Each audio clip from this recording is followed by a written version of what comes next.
So this week, some fresh spy shots emerged of a possible new motorcycle from Husqvarna, and this is one that gets me very excited indeed. You see, it combines two of my favorite bikes I've reviewed over the past couple of years. Firstly, the Husqvarna Vitpilen 701, which I just loved the look of, and the simple but lively riding experience. And then secondly, the KTM 890 Duke R. For me, it's just one of the best bikes to ride on the road right now for its awesome engine and chassis, even if it isn't much of a looker. And so I think you can probably see where we're going with this one. It's a Husqvarna interpretation of the 890 Duke. And so in this video, we'll go through the 8 things that you need to know about it. Now, a brief bit of context for anyone not familiar with KTM and Husky's current situation. KTM is owned by the Piero Mobility Group, and they bought Husqvarna from BMW back in 2013. Since then, they've made a bunch of bikes that are based upon existing KTMs from a technical perspective, but just given their own distinctive,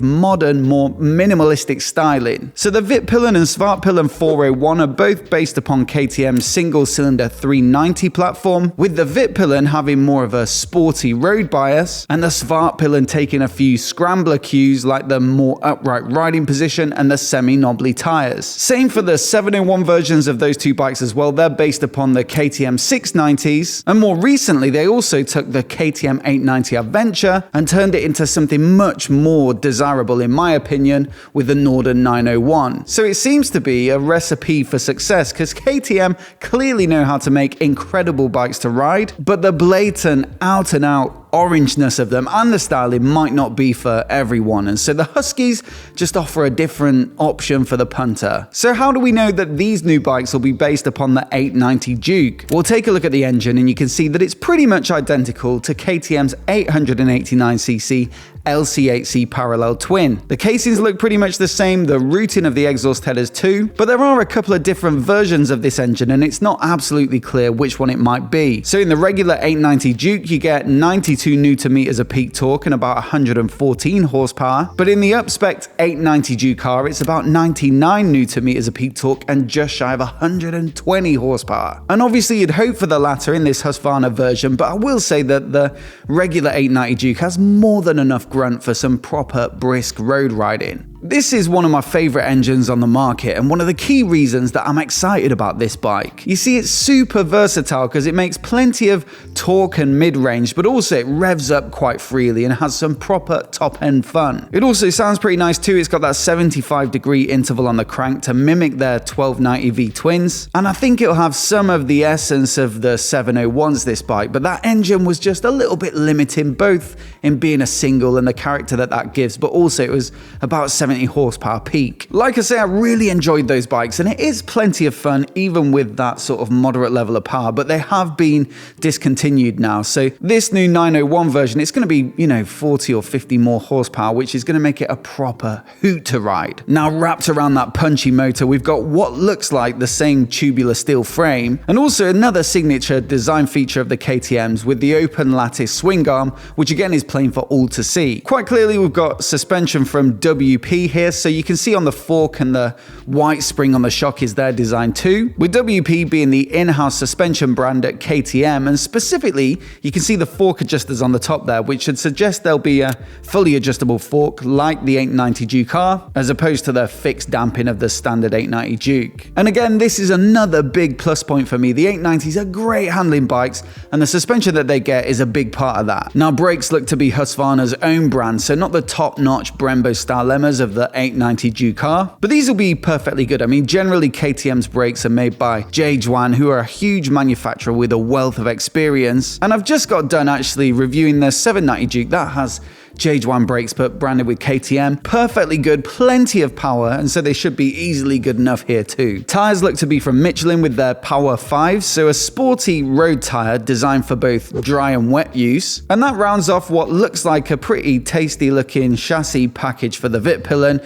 if not quite as premium as the 890 Duke R. Now, the Svartpilen, as I've mentioned, tends to be a bit more scramblery in its spec, and so we can see from the pics that it gets Pirelli MT60 tires, which are sort of flat flat track style, and maybe you'll get a little bit more suspension travel, but it doesn't look to be like massively different from the pictures comparing them side by side. Interestingly, the biggest differentiator of these two bikes, certainly when they were the 701s anyway, was the riding position. To make the Vitpilen feel sportier and I guess a little bit like a modern cafe racer style, it had pretty low clip-on bars and they had you well over the front. The Svartpilen, on the other hand, had flat bars, much more sat up and, like I say, scrambler inspired. And while I did enjoy riding the Vitpilen, especially when you picked up a bit of speed, realistically in town traffic and those other riding scenarios, it did become a little bit of a niggling negative of that bike and it wasn't particularly comfortable. And so you can see how that might limit the appeal of it and limit the sales. So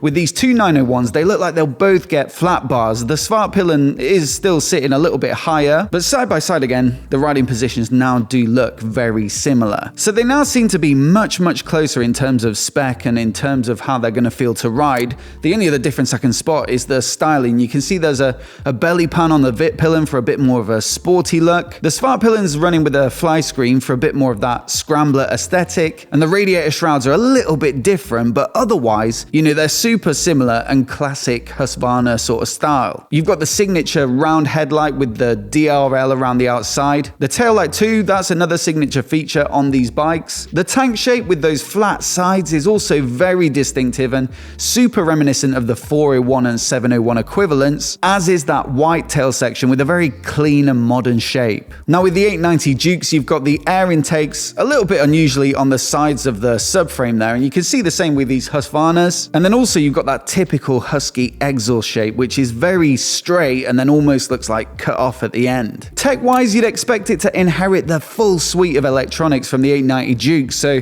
they get plenty of riding modes, traction control, ABS with a supermoto setting, the quick shifter, cruise control, MSR, which is their engine braking management, and pretty much everything you could possibly need. As well as all that, you get a TFT dash on those bikes with phone integrations available so you can control your calls and music and navigation. And you can see something similar on these spy shots, which would be a massively welcome upgrade because the old 701's got this like round LCD display, which probably wouldn't quite cut it with the competition nowadays. And also you need a way to manage all those settings, so the TFT is a necessity, and I'd expect it to be pretty much the same as the KTM equivalent, although much like the aesthetic of the whole bike, I'd expect the graphics in the screen to be redone in a sort of proper Husky style. And I mean, they've already had a bit of a stab at that with the Norden 901 versus the KTM 890 Adventure. They've redone it in their own very minimal and clean style, and I've got to say it's actually one of my favorite features on that bike, just for the simplicity and ease of use, and it just made the bike feel like really cool to use. So more of the same here would of course be very welcome. And now's a good time to say a quick thanks to today's video sponsor, Speedo Angels, because they make dash protectors that could save you hundreds, if not thousands. Take the dashes on the 890 Adventure or the Norden 901, for example. They cost a fortune to replace, and yet you could protect it from scratches and damage for just a few quid from Speedo Angels. They also make dash protectors for most new bikes from the major manufacturers, and they've been kind enough to give us a 20% discount code specifically for our viewers, and you'll find it down in the description along with a link to their website. So once again, a massive thanks to Speedo Angels for their support. Now there's no indication of price yet, of course, because these are just spy shots after all, but given that the spec doesn't look to be like full 890 Duke R level, think of stuff like the brakes, which aren't quite as premium.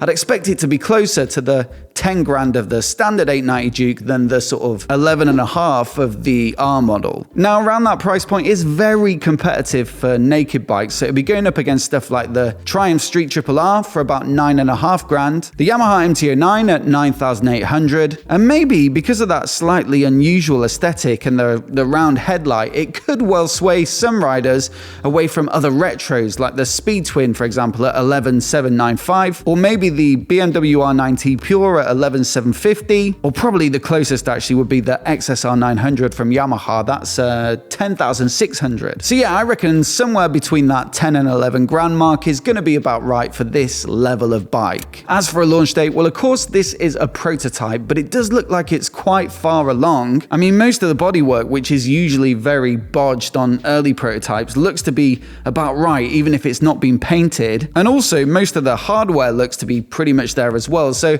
hopefully hopefully we'll see this one announced this year in time for the 2024 riding season. As always, I'd love to know what you think of it though down in the comments below, and also let me know which one you'd pick, the Svartpilen or the Vitpilen, and I'll leave you with my 790 Duke review that went up recently. An absolute bargain, this bike, at 7,999, so do give it a watch. Let me know what you think. Thanks for watching, and I'll see you in the next one.